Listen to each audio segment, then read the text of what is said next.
Welcome to this advanced Python course.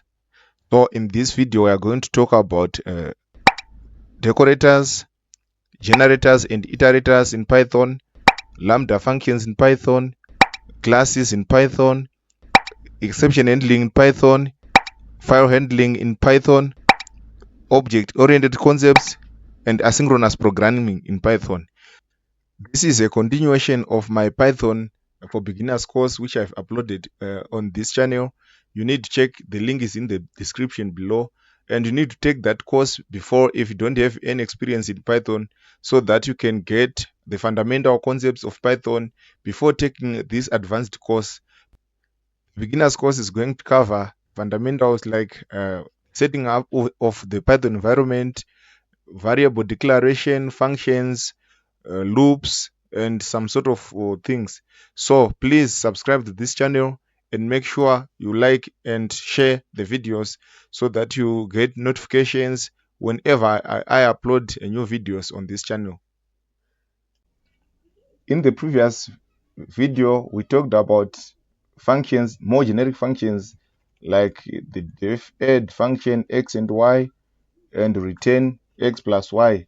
And if we call this function the add function and pass the parameters, let's say print, and pass the parameters 2 and 3, if we execute, you are going to get 5 in the console. So these were more straight the point functions which we were working with previously in the last lectures, but we also moved on to use the function that uses the positional arguments, like using the args, and we were returning sum of arguments here, and then next we were printing this like with multiple parameters. We can also demonstrate by printing the add function with different number of parameters, like 1, 2, 3. If we run or execute this, we are going to get two different outputs, but we have defined a single function which is going only to take positional parameters or positional arguments as a tuple. So you can see that these are just a tuple. Why? Because we are going to use the tuple with different number of parameters inside the function call. Nextly, we are going to talk about positional arguments using the keyword arguments, which passes a dictionary. It's a bit different from this. All the functions which we were working with previously were working directly with a tuple, and we are going to introduce a different type of function that works with a dictionary, right? So we are going to define a function and just call it display here, and it is going to take the keyword arguments, use two multiplication signs or two stars here, and we simply want to print keyword arguments and return nothing here. So we are going to call this function the display function with positional arguments like a is assigned to 1, b is assigned to 9, c is assigned to 10, something like this. So what we are going to do, we are going to execute this and have a look in the console. You can see we have got the output of a dictionary in our console here. So this a is 1, b is 9, and c is 10, but it's in a dictionary format. So this is how you can work with keyword arguments in functions and in Python as parameters, right? So next we are going to talk about what are decorators in Python.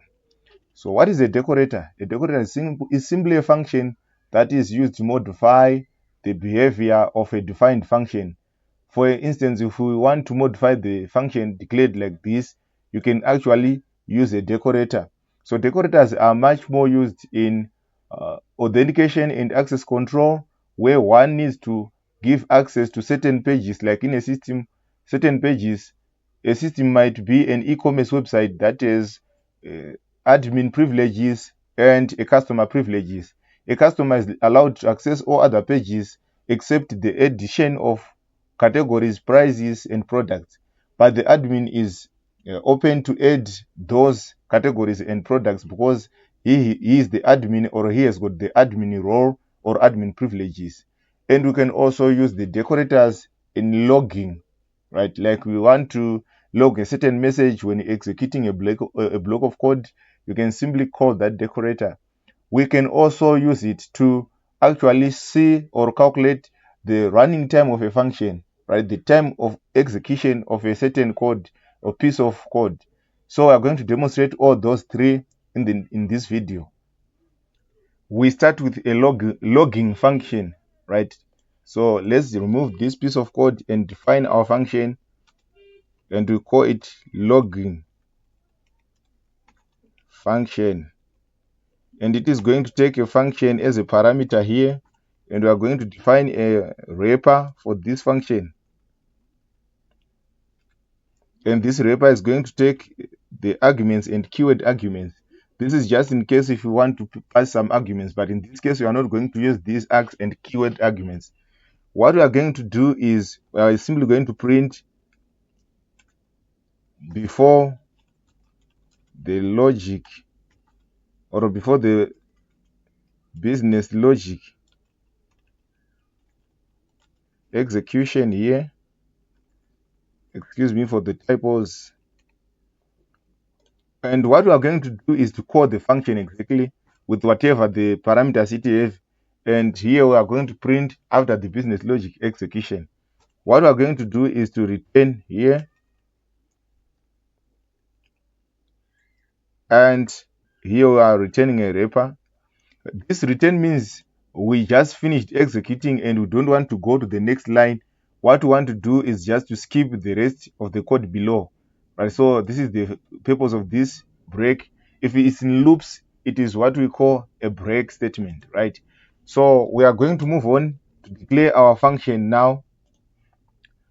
We are going to use this as a decorator. So to use this as a decorator, you need to use a sign and the name of that particular function, which is this outer function here. You can see we have put it as a logging function.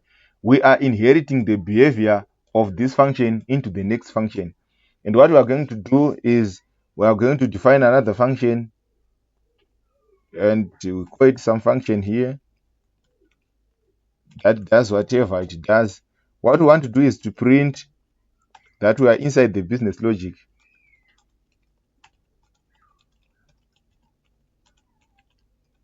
As you can see, we are inside the business logic function. So the last thing to do is to call this function. So we can call some function here. And if we execute, we expect to see the logs in our console. So you can see the first thing, it executed what is in this wrapper function, which means whatever written inside this is inherited and become part of this child function. As you can see, we have before the business logic execution, and now we are executing inside this business logic function. This is the next statement executed after executing this. And after that, we executed the last statement in our wrapper function or in our decorator. So this means that the behavior of this function below was modified by the function above. So this is what a decorator does. So we have actually demonstrated how logging works. Okay.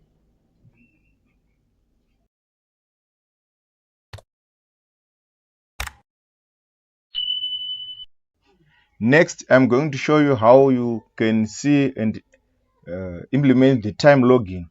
So let me define a new function here and call it time logging. And in this, we are going to accept also a function, and we are going to define a wrapper function here that takes keyword arguments, and we can have start time as time.time, and we are going to import this time because we are going to use it in this function or in this demonstration. And what we are going to do is we are going to call the result of the function, the actual function execution, which we want to modify the behavior of.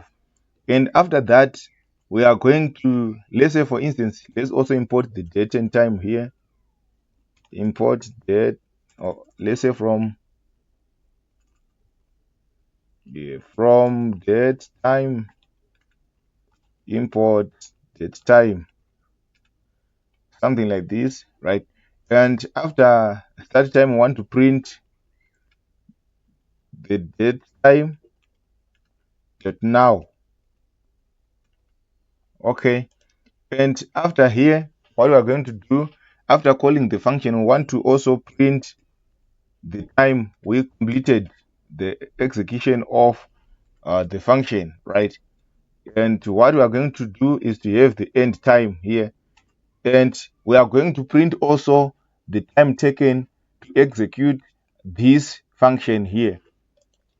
After that, we are going to return the result in this function, and after returning, we are going to return the wrapper function here. So this is our time logging function, how it looks like.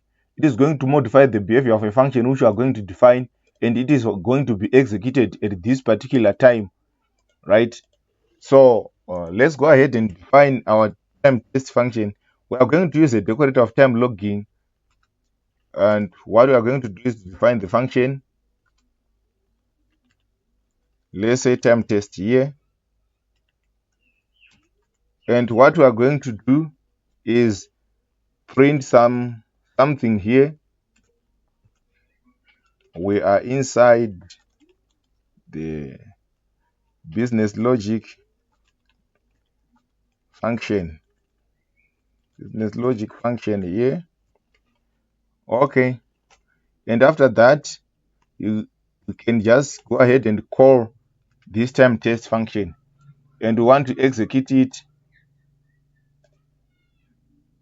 You can see the time is 22:07 and it's still finished at 22:07.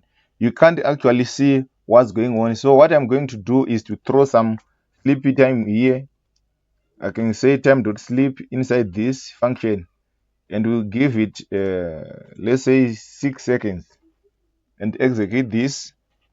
You can see we have this first log, and wait for 5 seconds, and we have the rest of our logs, right? So the first time is 09:22 29 seconds, and here we can see 09:22 and 35 seconds, but the time to execute is 6 seconds. So you can actually calculate from 29 to 35, there are 6 seconds there. Okay, so this is how you can implement time logging. Once more, you can simply call a function. So we are calling a child function inside our wrapper function or time logging function or our decorator. But this function, we don't know what it does yet. You can fit any type of a function here that does anything you want. And the times, the codes inside that child function or the function which is going to use this decorator, the time which it is going to take to execute is going to be considered in the time of execution here. So this is all you need to know about time logging in Python, right? The last time I want to talk about these decorator functions is in access control. Let's say you have an e-commerce site where you want the admin only to be able to add categories and products and change the prices of the products in an e-commerce system. And you want the customer to do the rest, like shopping, adding products to cart, etc. So what we are going to do is we are going to define a function that is going to restrict access to only admin. Okay, so let's say def admin only, that is going to take a function as a parameter, and we are also going to define a wrapper here. The wrapper function takes the argument of a row, keyword arguments, and arguments, right? And we are going to test if the row is not an admin. What do you want to do? Simply print access denied, something like this, because someone is not an admin, and return, which means we want to break the execution of our function. Or otherwise, if the row passed is an admin, we want to return the actual function with the row and keyword arguments and arguments, right? So this is what we will need to do And later we want to return the wrapper function here.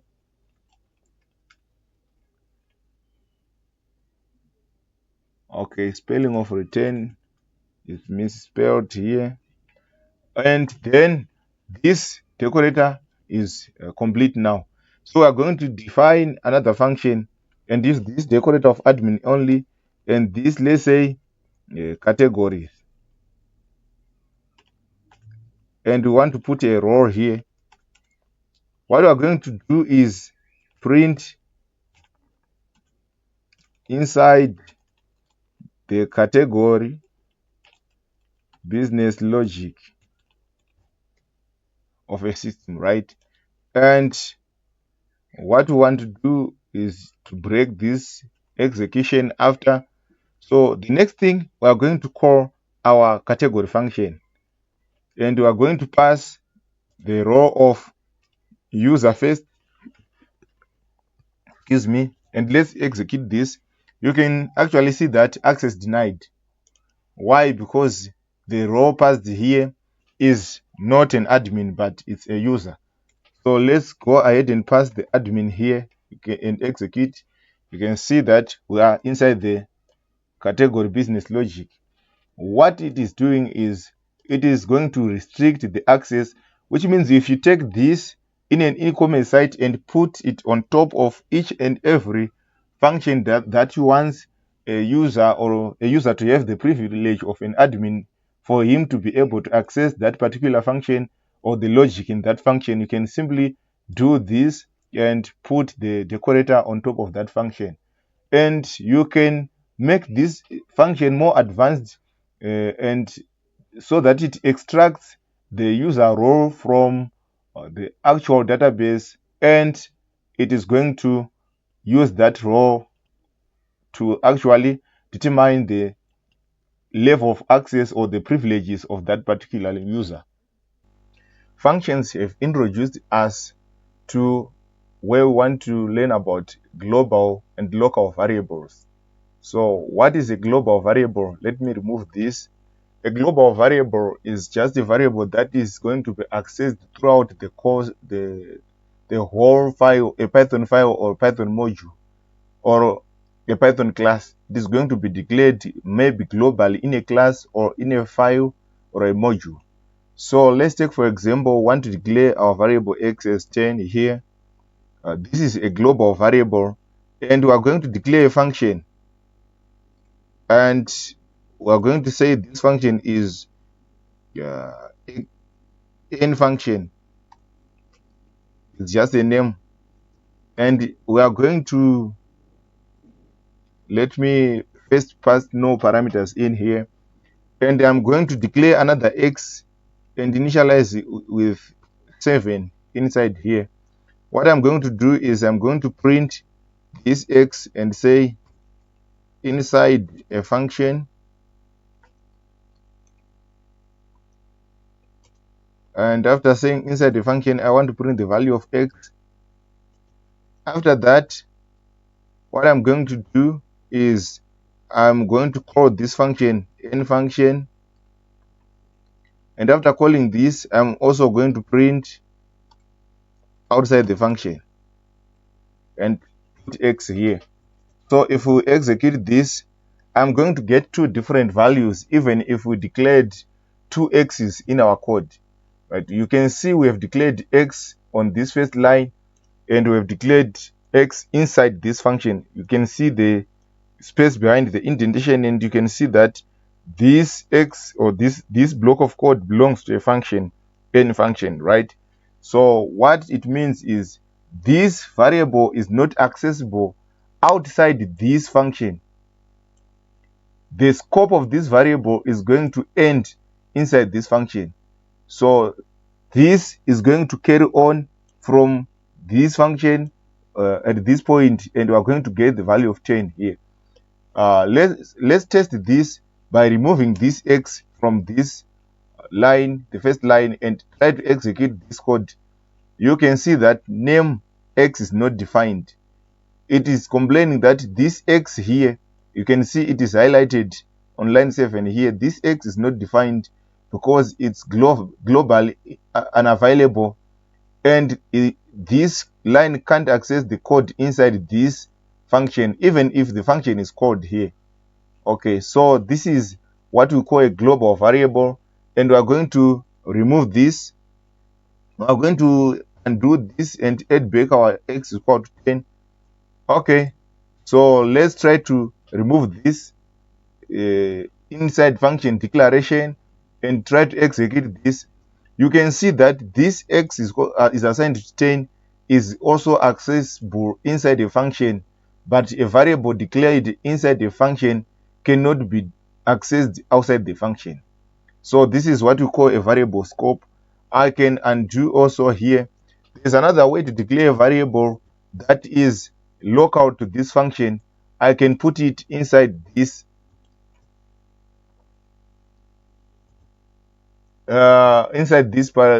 parentheses, which means this is now a parameter.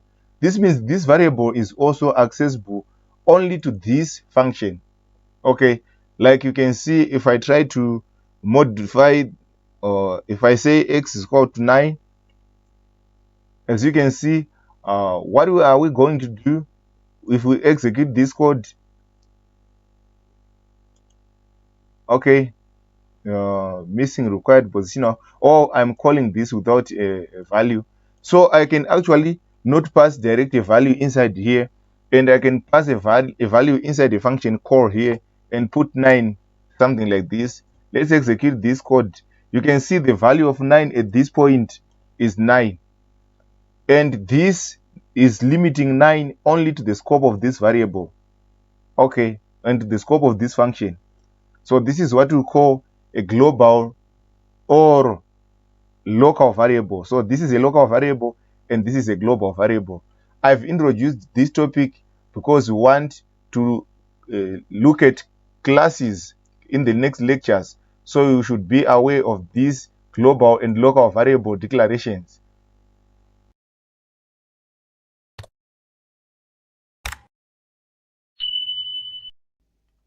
Next, we are going to talk about Lambda functions.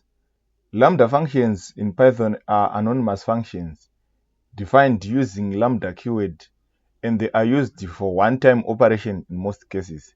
So the definition of a Lambda function goes like, let's remove this.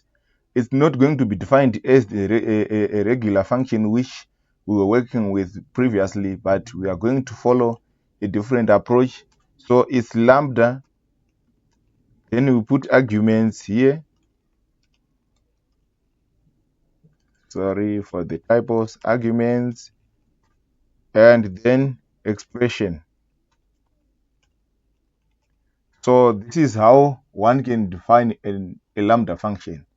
Okay, so for instance, we want to define a function to square a number, or to raise a number to the power 2, or to raise a number, or to square a number, right? So we are going to define a Lambda expression and say square is the variable which we are going to put the Lambda, and we put the Lambda here. And what are the arguments? X.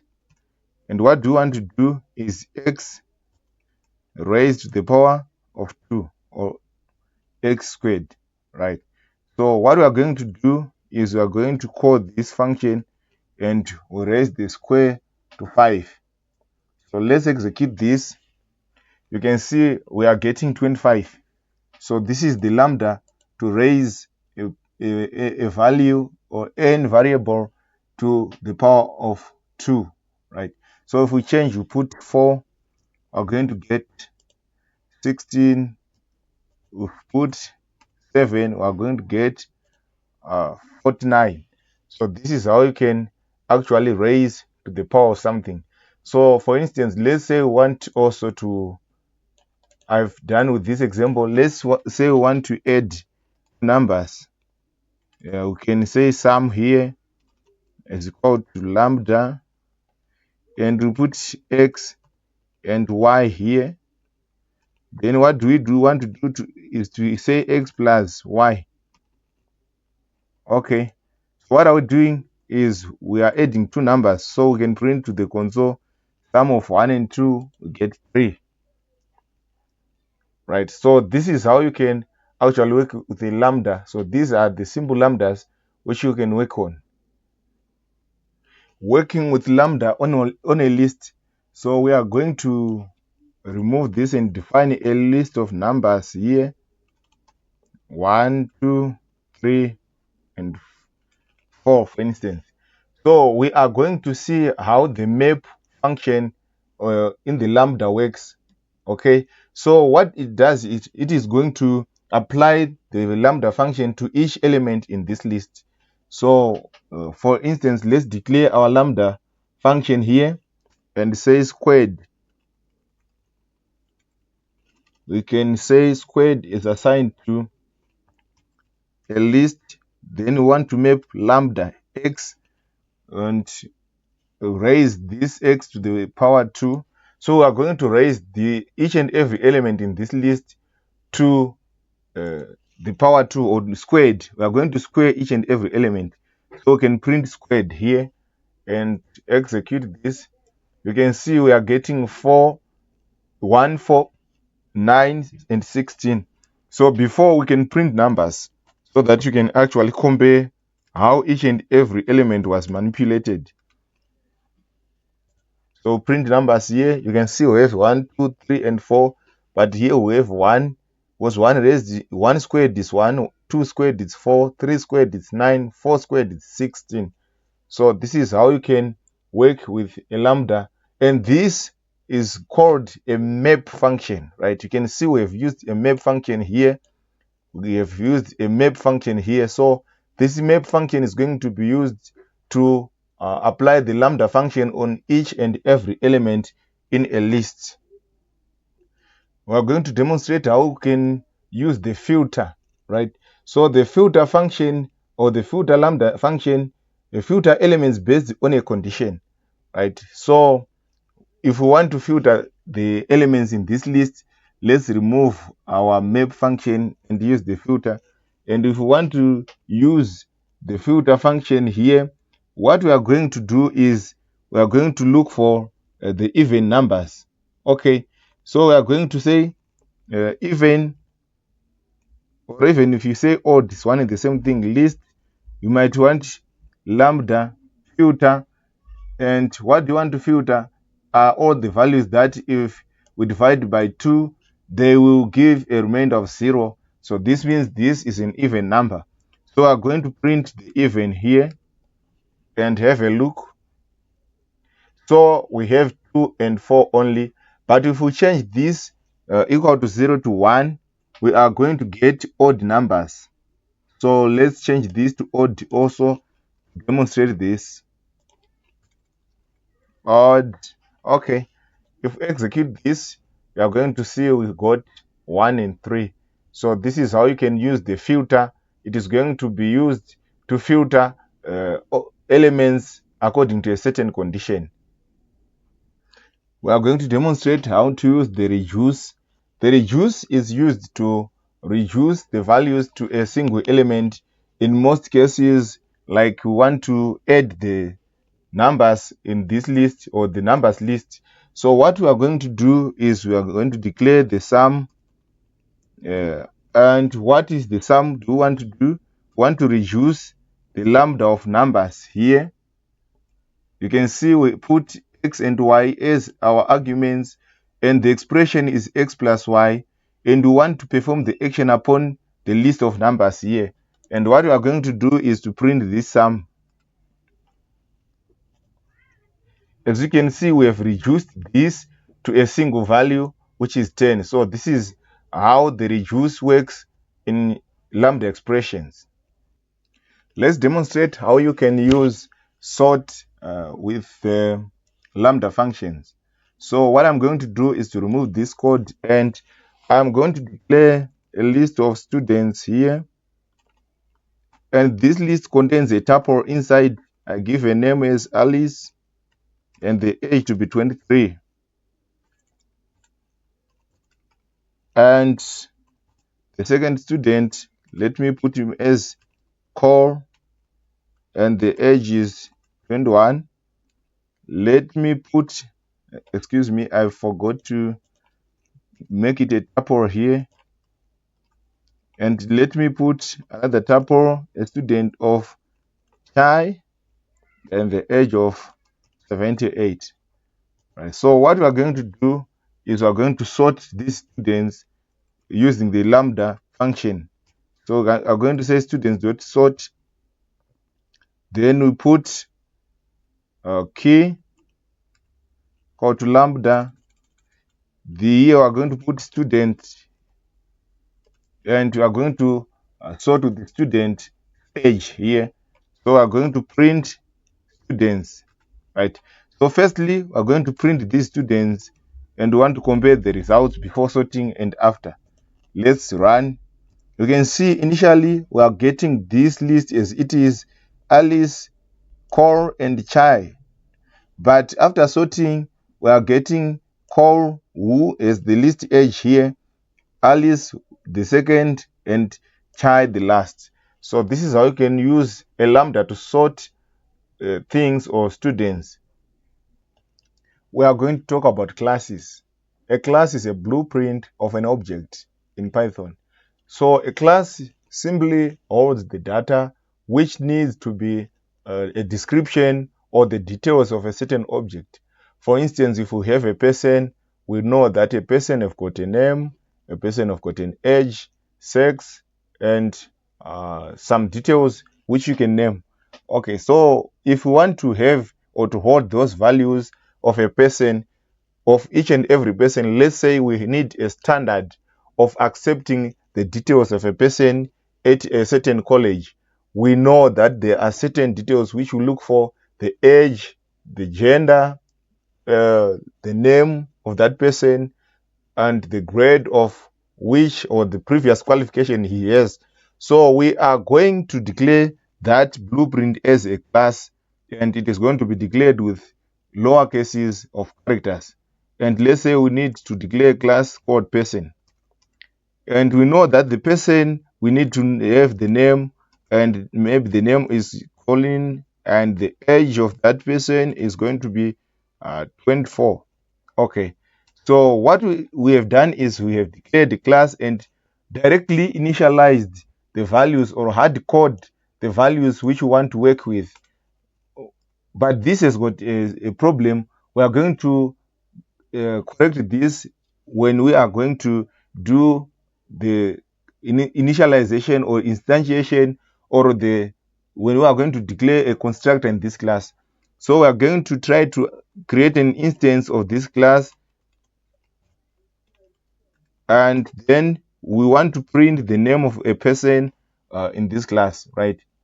You can see we are getting the name of the person we have declared in this class. But the problem with this is that we have hard coded the values, and this class can't hold the details of different people. It only holds the values of a single person, right? So what we are going to do, we are going to remove this. So to enable this class to be able to hold details of, or data of different persons, we are going to declare a function that is going to take care of the initialization or instantiation of these variables, name and the age of this class, right? So what we are going to do is self.name is called to name, and self.age is called to age. Why did we declare this method or this function? It's because if we declare a name directly and not initialize it, and the age and not initialize it, it is going to throw some problems in here, because a variable needs to be declared and initialized on the same line in Python, since it's dynamically typed, right? So after having this, we have initialized this object, and if we want to keep the details of different people, what we are going to do is we are going to create different instances of this class. For instance, we have 3 people in a queue. We want to capture their names and their ages. What we are going to do is we are just simply going to create new instances of this class and initialize the values. And we have person 2. Instead of John, let's change the name or the parameters here to Peter, and the age is 32. And next we are going to declare another instance for our person number 3, are going to say person 3 is assigned to person, and this person is going to be initialized with the name Jack, and the age is simply 34. So what we've done is we have used this same blueprint to capture the details of 3 different persons, right? But previously, we have seen that there was no way to actually capture the details of multiple persons.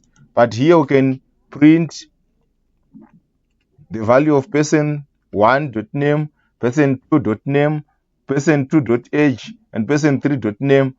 Let's do something like this. We have John 25, Peter 32, and Jack, right? Why? Because we've printed the name of person 1 and the age in the same line, with the person 2 name in the same line, and with the person 3 name in the same line here. This is why you see something like this.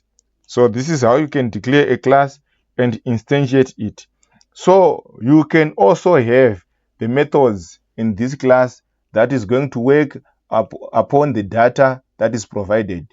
So let's remove this and define another method that is going to work with this data.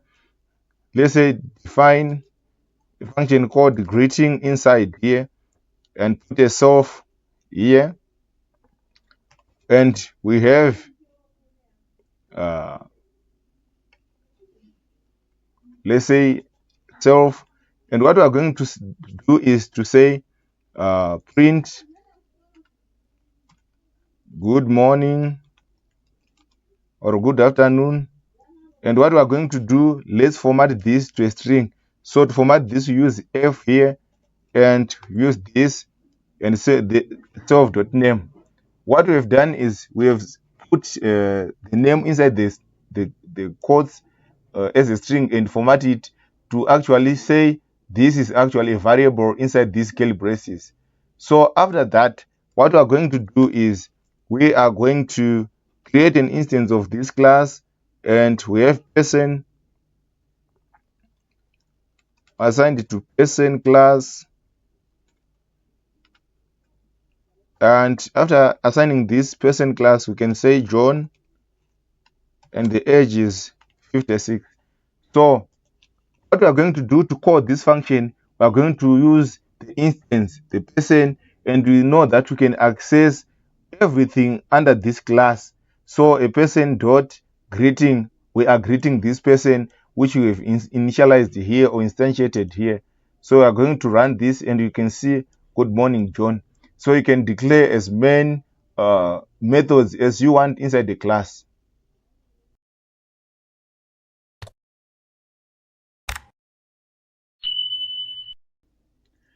We are going to talk about iterators in Python, right? So previously we implemented for loops where we say for I in range, let's say of 5, and print I. So we're saying if you execute this, you are going to see 0, 1, 2, 3, 4. Okay, so this is just an iteration through a range of objects. When we just mention one value like 5 inside here, what we are saying is we are telling this to iterate from 0 to 5. So can you imagine we have a large number in here, like 1 million. If we have this large data set, what we are going to do is memory is going to be more used when we try to run this for loop. Why? Because it is going to keep all the values from 0 until to 1 million. Okay, so this is going to be a problem when we try to manage our memory. So this can introduce us to iterators. Okay, so iterators are just objects that implements the iter and the next functions, so that it only keeps the track of the current value which wants to be worked on, and it is that value only that is going to be stored in the memory. Okay, so let's write the code here As we illustrated by 5 here, you have seen that we have printed all the values from 0 to 4, and we have printed 5 values in here, which means all 5 values were loaded into the memory. So we want to avoid this when we work with large data sets, because it will end up in memory constraints of our machines. So what we are going to do, or we are going to declare an iterator here. So an iterator is just a class. Let's call it counter here. And what we are going to do is we are going to declare or this init method and have a start in here and end. After having this, what I'm going to do is to say self dot, instead of having start, we can put the current in here and the end in here. Okay, so after initializing this or having this constructor, what we are going to do is to define a iter method, right? So we can say def and two underscores and put it here. This is going to return the same iterator here. The next thing what we're going to do is to define the next, and what we want to do on this next is to test if self.current, instead of equal, let's use greater than or equal to self.end. What do we want to do? We want to stop the iteration, right? Or else what we are going to do is to say self.current plus equal to 1 and return the current, let's say -1, for us to avoid going out of range, let's say -1 in here. So this is the implementation of an iterator class. You can see we have initialized this variable start and end in here, and then we put or initialize the current value with the start. And what we are going to do is this current is going to increment. So after incrementing it, it will contain the last value or the next value. So the next thing we are going to do, we are going to create an instance of our iterator here and say counter is assigned to counter, let's say 1 to 10 or 1 to 10 in here. And what we are going to do is we want, let's say, for example, print next counter. What we are doing is we are calling this next to print the next counter. Let's execute this code and have a look. You can see that even if we have put a range of 1, the start 1 and the ends at 10, but we are only printing a single value here using the print next counter here. So this means we are actually storing a single value in our memory. The next thing to do is let's print this using a for loop. Let's say for I in counter, let's print I. So what it is doing is it is keep calling the next function here to print all this value. It keeps calling the next function, next function, next function. Why? Because we have put it in a loop here. But under normal circumstances, it is good because it is only going to store a single value and print it as it is needed. By the time the value is requested, when the next function is called, this is when we are going to print that value, and it is going to leave our memory, and we are going to keep the next value into the memory. So this is what you need to know about iterators. We are going to talk about generators. A generator is a simple version of an iterator which removes a lot of boilerplate code, but it will work exactly as an iterator. So what are we going to do? We are going to define a function. Let's call it counter, and in this counter, what we are going to do is declare a variable and initialize it. Use a while loop while n is less than 10. We want to yield, so it uses a yield keyword, and we add 1 to our variable. And after that, what we're going to do is to print the counter. If we execute this, you are going to see only 1, even if the value should run from 1 until 9. So the next thing we are going to do, we are going to put this also in a loop, and you can see that we automatically get the next function here without even implicitly defining it in our function or in any class. So we are going to initialize our count with counter and use a for loop and then print I here. We expect to get the same result as we are using an iterator. So this is what you need to know about generators and iterators. We are going to talk about exception handling in Python. So let's have a variable here. Let's say result, and assign it to an arithmetic operation where we are dividing by 0, and try to print the result here. Okay, so let's go ahead and execute this code. What you are going to see is an exception here. This red means that your code is broken, and if you try to use this code directly when you are doing a software or an application, if you don't handle exceptions well, your system is going to break. So this introduces us to what is called exception handling. You can see the message here, 0 division error, division by 0. Okay, so this is the exception which we have faced in the execution of this code. So I'm going to introduce to you. So the first thing you need to know is exception as a following syntax. Try, we have the try statement, we have the catch statement, or not catch, excuse me, the except statement. And after having the except statement, you can also have the else statement. And after having the else, you can have the finally statement. Finally, okay. So what does this do? They try to catch an exception, and this except throws that exception. The else statement is going to be executed if there is an exception. If there's no exception caught in the logic here, it is going to execute the statements under this else, and the finally is going to be executed anyway, even if there's an exception or not. So let's get started.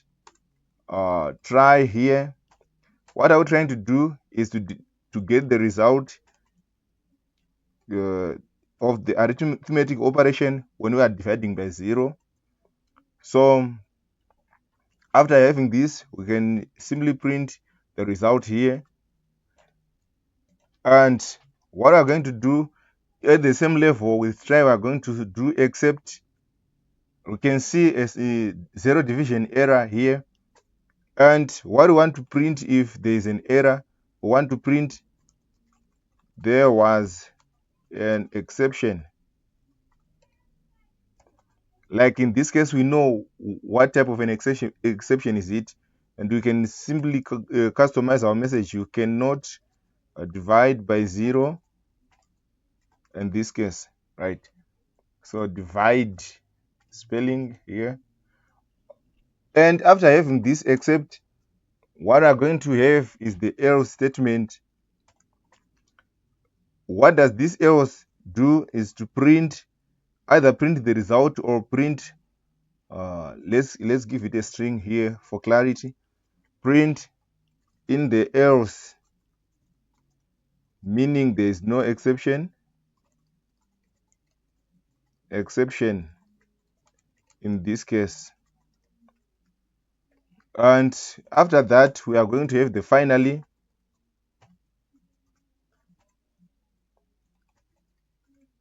We are going to print this block is going to be printed, going to be always, let's say always executed, something like this. So if we execute this, we are going to see there was an exception. You cannot divide by 0, and you can see the else statement here was not executed since this statement only and the finally block were executed. Because we are trying to divide by 0, let's remove this 0 and put 1 here. You can see after dividing, we are getting in the else, meaning there's no exception in this case. So this is how a generic exception handling happens or is structured in Python. And this is just more generic, and these exceptions are predefined. So you can go ahead and look for generic exceptions in Python, and you can learn more about them. There are a lot of exceptions, some of which you faced when you are trying to run or writing your code. You have faced a lot of exceptions, and those exceptions needs proper handling for your software to be able to work as expected and to get the expected results instead of breaking that software. So the exception handling is a good part, or is the greater part of software engineering, where you can actually show the messages of what happened other than breaking your software. We are going to talk about custom exception handling. What we saw in the previous lecture was a more generic approach to handle exceptions. So let's say we want to define our own exceptions and when to throw them in our code. For instance, you can try to customize an exception. Let's say you are trying to run a query in the database and you faced an exception where you didn't find an object which you were looking for. You can customize the exception or throw in a custom exception. Or for instance, if you want to try to work with input or type conversion in Python, what you need to do is you need to customize your exceptions. So I'm going to show you how you can actually define a custom exception. So a custom exception is going to be declared or using a class, and let's say you want to put an invalid input error here, and this inherits from an exception. So this exception in brackets means that an invalid input error inherits from an exception, and we are going to look at OOP concepts or object-oriented concepts uh, in the next lectures. But here, what we want to illustrate is how you can actually work with these custom exceptions. So you can see an exception here. And the next thing which we are going to do is to define a constructor, right, that takes parameters which you want to work with. Like here, we just want a message here. And the next thing, we want to set or to initialize that message with our value. And after that, this is a custom exception defined here. And we are going to have this super init, which is going to initialize our message or override our initialization with the custom message which we are going to provide. So the next thing which we want to do is to use this try except, right? So what do we want to do is to simply declare a variable and call it a number here, and we want to initialize it with a string. After initializing this value with a string, what we are going to do is we are going to check if not our number, if not number dot is numeric. If the number is not numeric, what do we want to do? We want to raise our exception with a custom message number, or the value must be an integer. Let's say the value here, the value must be an integer. And after raising this exception, what we are doing by raise, we are simply saying we want to call this class and initialize it with this value. As you saw how you initialize objects in the previous lecture in classes. So after that, if this is false, which means this is going to execute, and if this is false, which means you are going to execute the following statement, which I'm going to write. I can say number is assigned to int number. What I want to do is to convert this string into an integer.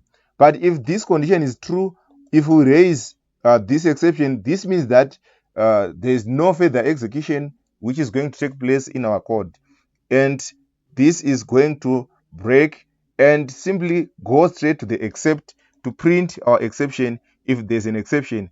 So we can put except here. Instead of value error, let's just use our custom custom invalid input error here and as error. What we are going to do next is to print the error or the error.message in here. We are going to get the message inside this, and instead of using else, let me just leave it as it is, or let me use else to print the value of the number and print number here. And finally, we can simply print going out of exception handling block. Okay, so we have something like this. This is a custom exception, and this is how you can simply raise it or throw it so that it can be caught here with the except. And this is a custom variable which we have used to actually alias this long error here, which we have customly defined here. So let's go ahead and execute our code so that we can actually see how things are going. You can see the value must be an integer. Why? Because we are throwing this here. The value must be an integer because this is not numeric here. This is a string, and you can see we have printed that error here, so we raised it and then printed it here. So this is what happened.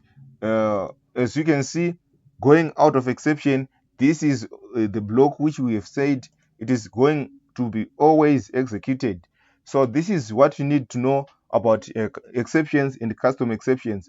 You can go ahead and make some changes, define your own custom exceptions, try to handle them, and try to work around testing things.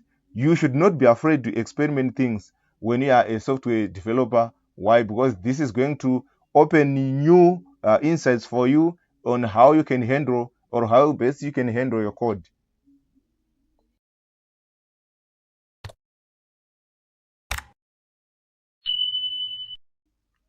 We are going to talk about files. If you go to my folder structure here, where I have my Python files or the project, you can see that I have only .py files here. So I'm going to show you how you can work with text files. So firstly, let's declare a variable code file. What we want to create a file here with the given name in our code. So we can open and give a file name here, example.txt. This is a text file, and we want to open it in write mode. So this line is going to create this file if it doesn't exist, or if it exists, it is just going to write to it, overriding the contents of the text file. So let's write it, file dot write. What we want to write in the file is just this statement. Hello, this is the first code in file handling, something like this. And since we opened our file here, we need to close our file.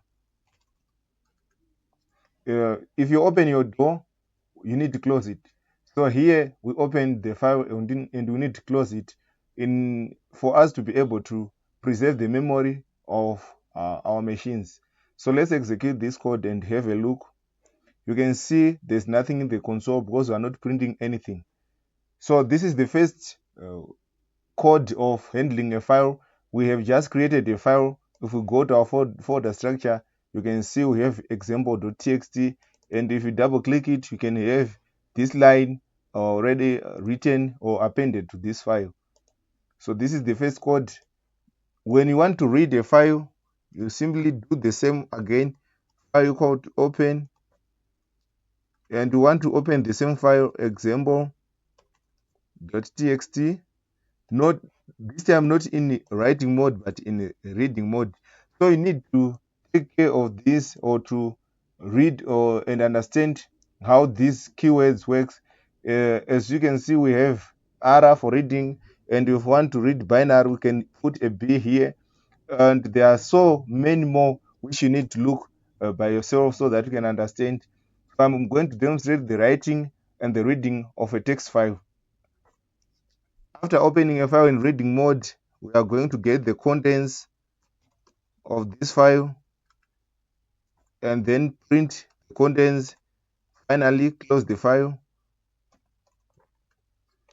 Let's execute this code. You can see we are getting this hello. This D is the first code in file handling. There was a typo inside our code there.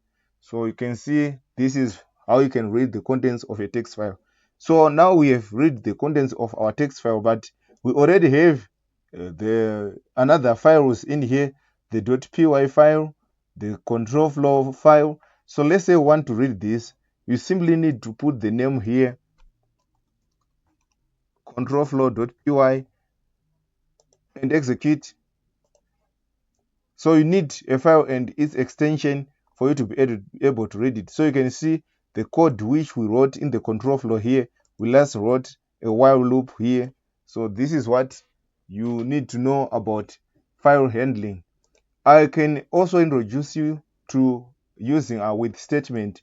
This is going to control how long and how we handle the files. For instance, even if we are working with the statement, this keyword, we don't need to close the file, since it will automatically close when the with statement block ends. So we can say with open file, we want to open, let's say example.txt,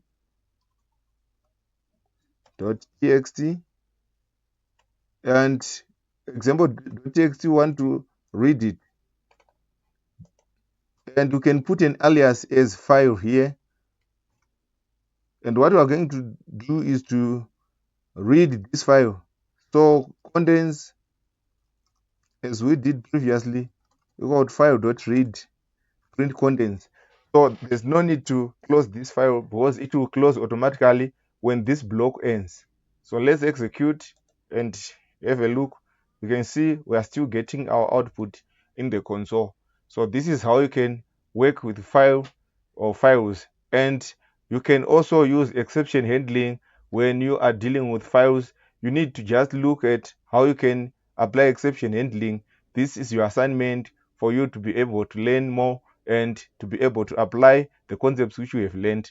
So let me know if you can make it, and if you don't make it, also let me know in the comment section, and I'll demonstrate to you how you can actually handle exceptions in files. But it's all the same with the exception handlings which we're doing before the file handling here.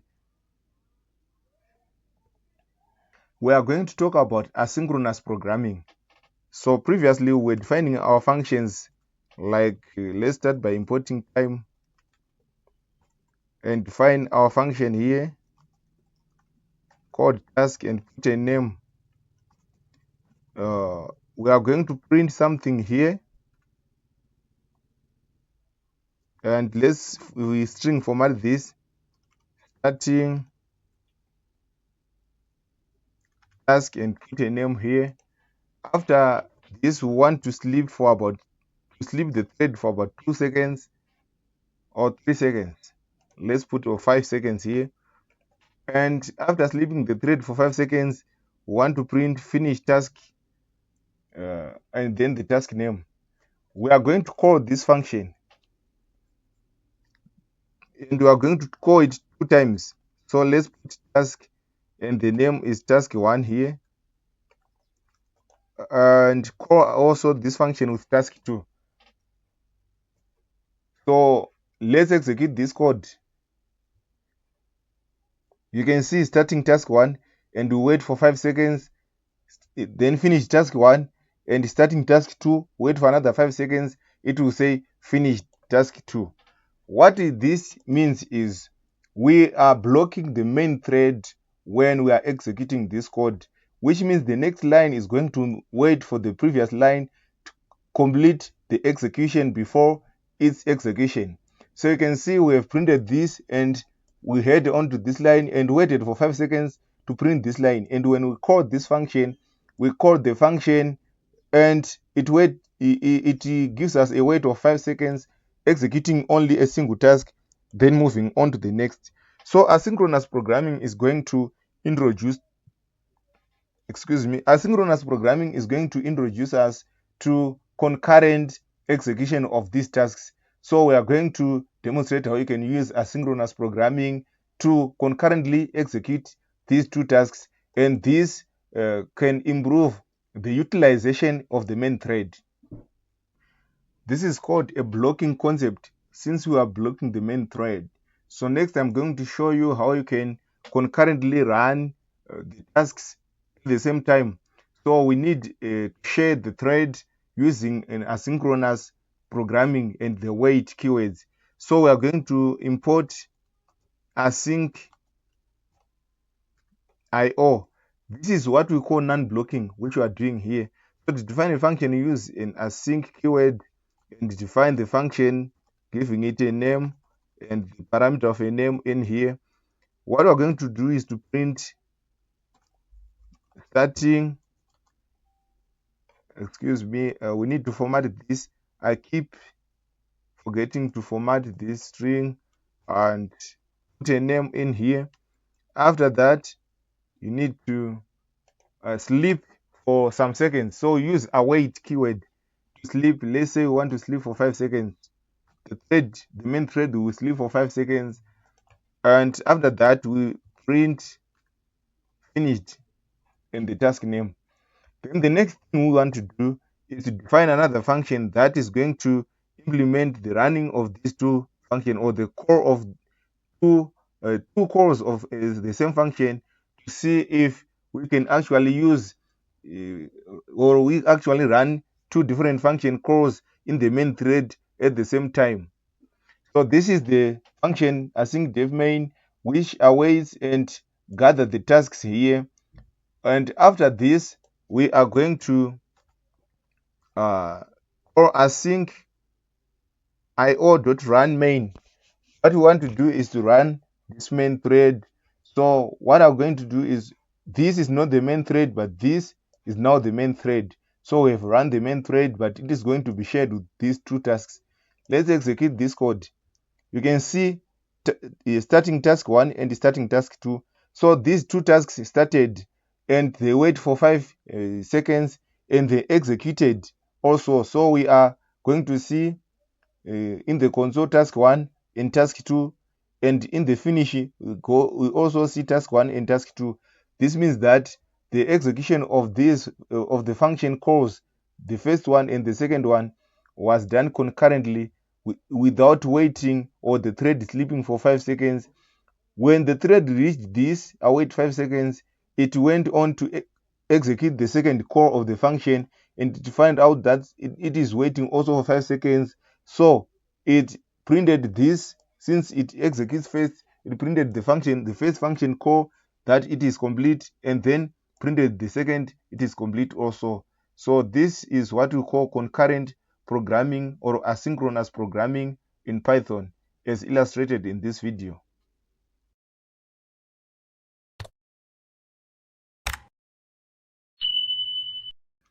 Let's talk of inheritance in this lecture.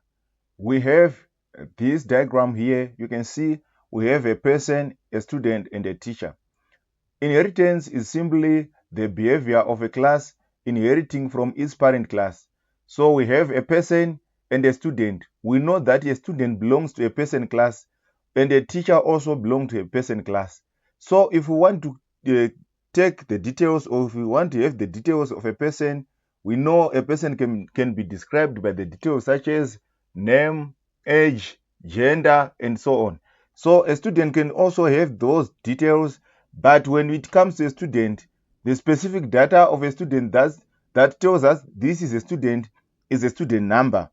And if we go to a teacher, specific data that tells us this is a teacher is a teacher's employee number or employee code. So instead of keeping those details in student, the name, age, gender, and some details in student class, we can simply have a centralized blueprint called person that can keep all the details of a student and a teacher. The common data between a student and a teacher can be kept in a class called person. And if we want to have specific data about a student or specific data about a teacher, we are going to have a new class or a child class called teacher and keep the unique details of a teacher in that particular class. So this is what inheritance looks like. It takes the concept from the practical cases like human beings. If you are a parent, if you have your properties, your child is going to inherit all your properties, and including a family name and some details. So that's why you can see if someone have got a child, if they want to actually test this is my child, they can go for a DNA test, because there are some genes that are being passed from the parents to the child. So this is the concept of inheritance. We are going to look at it in practical in the next lecture. Inheritance in practice. Let's declare a class called person here. And after declaring this, let's initialize or have a constructor with a name. Can we simply need the name? No, let's add gender and age here. And let's initialize this name, gender, and age. After this, let's have an object or a method that is greetings or say hello. We are going to return a string that says, okay, let me format it, that says hello, name, and we can put a space from, let's say, from a parent class. Okay, so in the previous lecture, we were doing something like calling this class, and we were just saying person,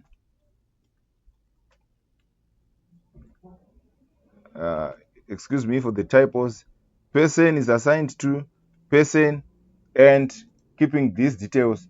And we can simply print person here. When we want to print the person, we want to access this method, say hello. So if we execute, you can see hello from a parent class.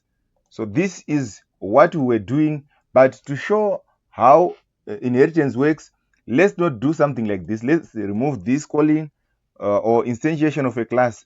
We are going to create a new class here called student. And it is going to inherit from person. So if you see this inside brackets, when you create a new class, it means you are inheriting from a class named inside these brackets. And let's go ahead and say, instead of score, let's say student number. You can see as if nothing has changed here, but what I want to assure you is these are not going to be initialized inside this child class, these details which are defined here, but what we are going to call super for initialization, and we can put these details.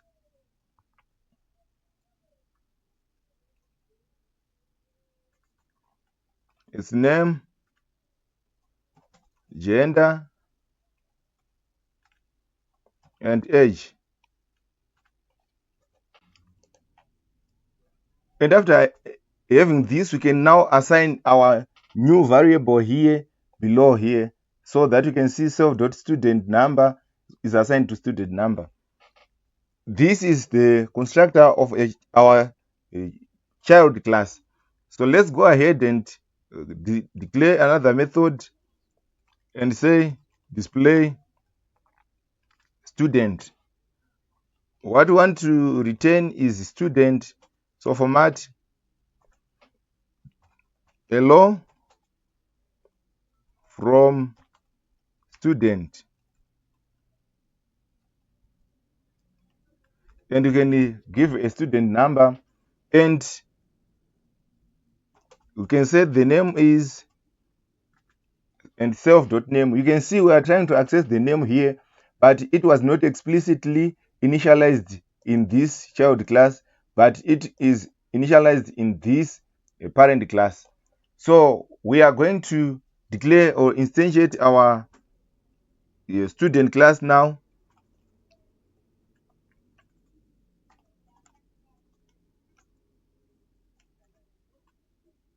What we want to pass in here is a name,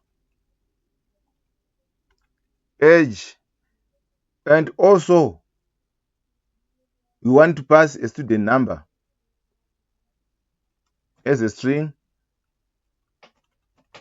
something like this.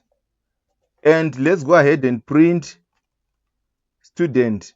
If we print student.display student, we are going to see the student details.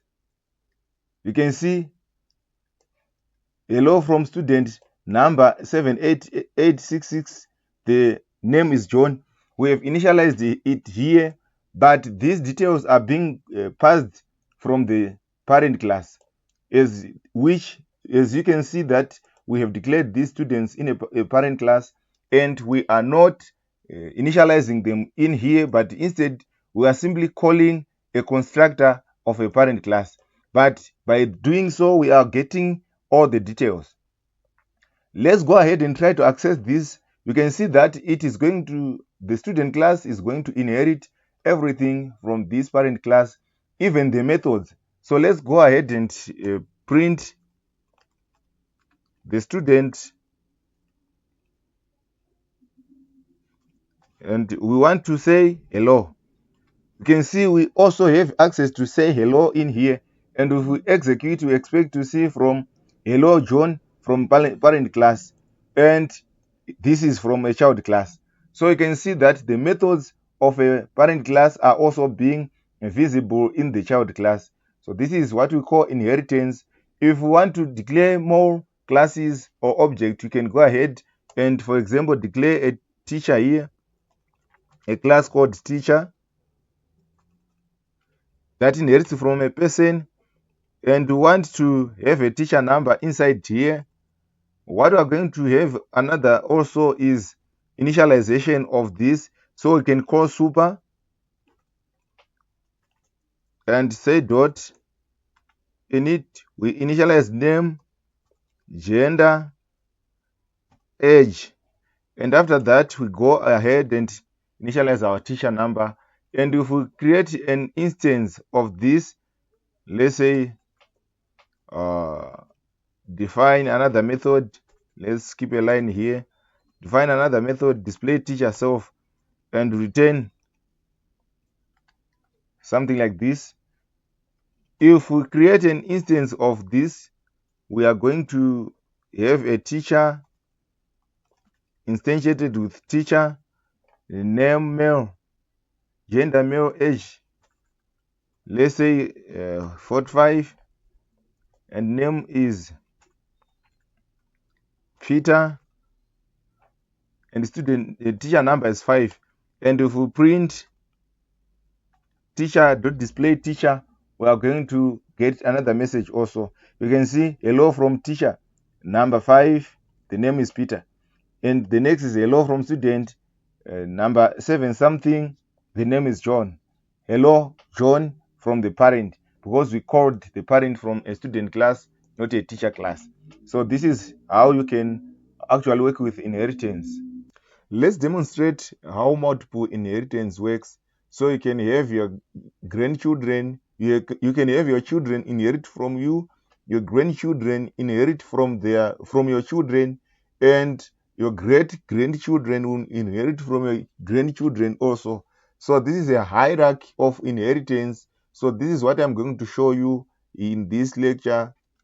So let's declare our class first, call it a person, and in this person want a name, and we set that name value, and we are going to define a method that say hello, for instance, and we are going to return a string, return let's format this, return we can say hello and the name here. So this is the first method, the parent method. We are going to declare a child class or child call. Let's say a person is an employee also, and inherits from person, and we are going to have the name and the salary of that person, and we are going to initialize by calling the super init to call this constructor method of the parent class to initialize the name. And after that, we can set the salary to salary here. And after that, we just define another method here. Let's say hi, for instance, and return hi self name. And what also to show is the salary is, and the salary, the actual salary. Then after that, let's go ahead and declare a grandchildren of these classes. Let's say also a person is a student. That employee is a student. So instead of inheriting from the person, let's inherit from employee, for instance. And we are going to have the salary and name, salary, and also student ID. Okay, student ID. Then next, we are going to initialize these values, name and the salary, and we are going to initialize the student ID. After that, we want to define a method for greeting this student. Excuse me, let me remove this. And this simply takes nothing self and return self hello and welcome to, then give the student ID here. So this is what we call multiple inheritance. We have the parent here, the child class, and the grandchild that is inheriting from the child class here. Another class that inherits from another child class is a grandchildren. So from the tree, you can draw it as a family, a parent, and a child, and a grandchild in that order. So let's go ahead and now show how this works. So we are going to create an instance of the first class, of a single class. We are going to create an instance of a single class, which is a student.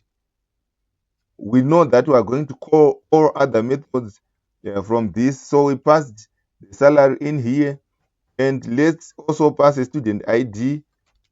Let's say 2453. You can see that it is giving this suggestion here, that is student ID. Let's go ahead and call, let's print, in fact, want to print firstly student dot, want to call the method in the parent, the say hello method in the parent here, and we want to print it say hello. And next we are going to print the student, instead of greeting, we are going to print say hi, which is from our employee class. And now we want to print the greeting from a student class here that inherits from an employee. You are going to see that it is going to work also. So we have hi John from the first class here, and we are going to see hi John, the salary is 5,000 from this is employee class. And we are going to see hello John, welcome to 245 blah blah blah. This is the student ID which we have provided, and it's coming from this class here. So this is how you can actually implement multiple inheritance.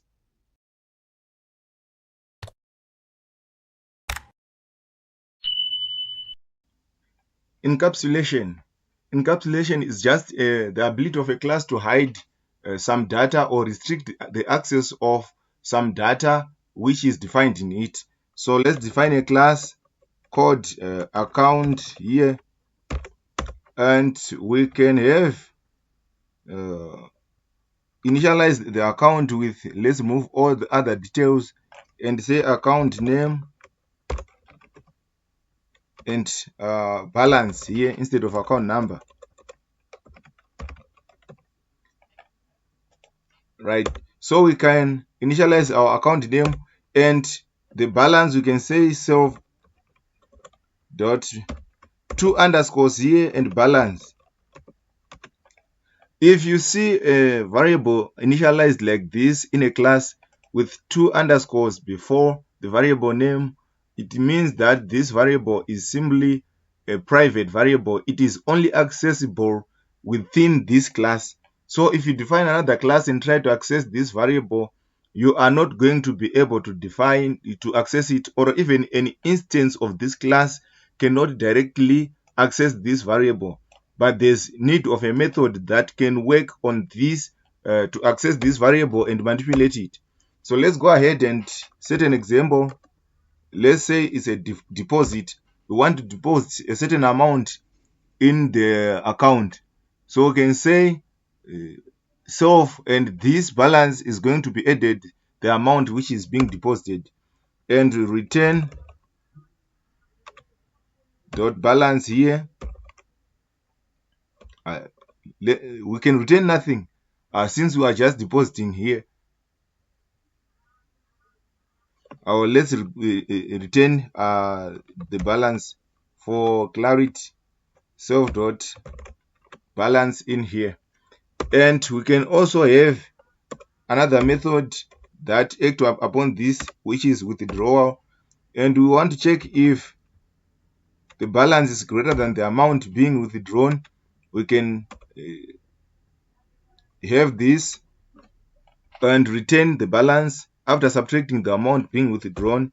And the next move is when the balance is less, we want to return, a string that says insufficient funds. Okay, after having this, we are going to have another method to just check the balance. We can say get balance. We return self dot balance here. So you can see we have our account here that have got account name and the balance, and the balance is being played with these three methods. So let's create an instance of this class and say account or active account, something like this. We have an account name. Let's put it John Doe here. So we have account name as John Doe and the balance as 5,000. The next move we are trying to let's try to print the active account. Active account, not deposit, but we want to first try to access this balance. If we say balance, you can see we don't have any balance option here, and if we leave it like this, it is going to complain. And what is it? Add field balance to the class account. You can see that it is complaining the field balance doesn't exist in this class account. But if you look here, you can see that we have it. But in here, we don't have it because it is made private. So we can't directly access this balance. So this is what we call encapsulation. This field now is hidden. It cannot be accessed or manipulated outside the class. But if you want to access it or manipulate it, you need to declare some methods that act upon that field in the same class and use those methods. For instance, if you want to print active account dot deposit and deposit 100, we have 1,000, remember, 5,000, remember, and if we print this, we are going to get a balance of 5,100 because we have deposited 100. And if we want to get the balance, we can print let's say 300, withdraw 300, and then get the balance. We can see that we got 5,100 by depositing 100, and if we subtract 300 from that balance, we are going to get 4,800, and the get balance have given us this amount. So we can modify the get balance and concatenate it with a string here. Let's format this and put it inside the string and say the balance is to differentiate between the depositing and withdrawals from the balance function. So this is it. You can see that we have this, and if we run, you can see that we have a different in the balances.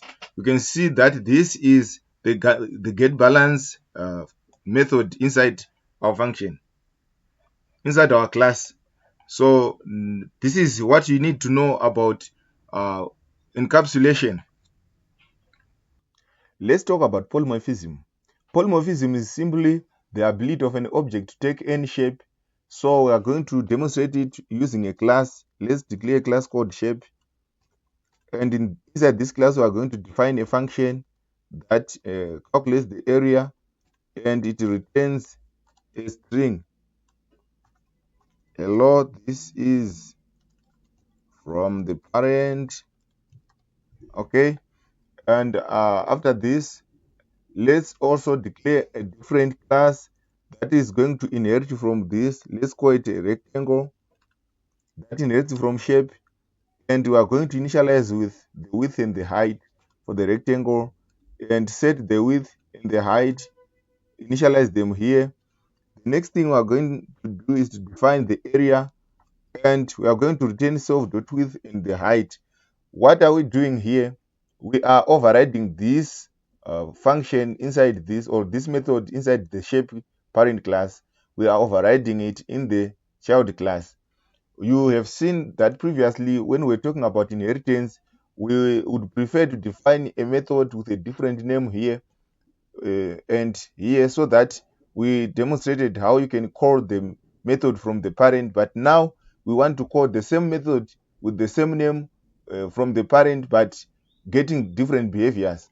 So that's polymorphism, to get a different behavior from a same uh, method name, right? Like this, you can see we are getting a different behavior. Here it's returning a string, and on this line it is returning a calculation. Maybe it's going to be a double or a decimal or a float value, or it's going to return an integer. So let's go ahead and create this instance or an object of a rectangle here, rectangle, and pass the parameter. Let's put the height to 7. And if we want to print the value, we can simply use print rectangle.area. So now we are calling this object, but it is going to this method is going to override this method. So if we run it, we expect to get 35, of course, because we've overridden this first method. So we can also demonstrate this by declaring another the class here called shape, a circle inheriting from shape, and we want the radius. Set that radius here, and we are going to define another method of area also that returns the radius. So it's pi is 3.14 multiplied by radius, like multiplied by radius squared. So this is what is going to be retained. So we want to show how different behaviors are going to be gotten from these different classes and their methods. So let's go ahead and create a rectangle first that takes 2 parameters, and let's get an area.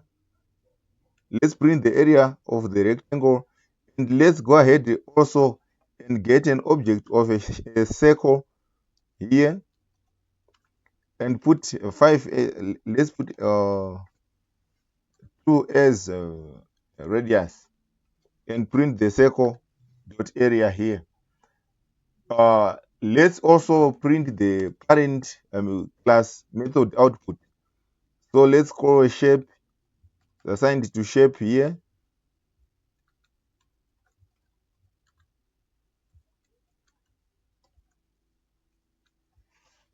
and we can call shape dot. Let's print it. Let's just call it because it has already a print statement inside, or it's returning all. So let's print it here. Print shape.area. We are going to see the following output. Here, hello from the parent, you can see it's the same method name we have used in three different classes. And in these three different classes, the same method has got different behaviors. So this is a first behavior that returns a string. This is returning an integer. And this one is returning a float. So this is how you can actually demonstrate polymorphism. Thank you for following along on this course. Please don't forget to like the video and share the video with others so that they can learn what you have learned. And in this video, I tried to equip you with the basics and the advanced concepts in Python so that you can advance your career. So in the future, we are going to demonstrate how you can develop web applications using a Django framework, a Python framework for developing web applications. So I'm going to start from the basics up until to the advanced concepts of Django so that you can become a complete Python developer. And for you to not miss this, you need to subscribe to this channel and make sure you also share with others on what we are going to learn next. Thank you.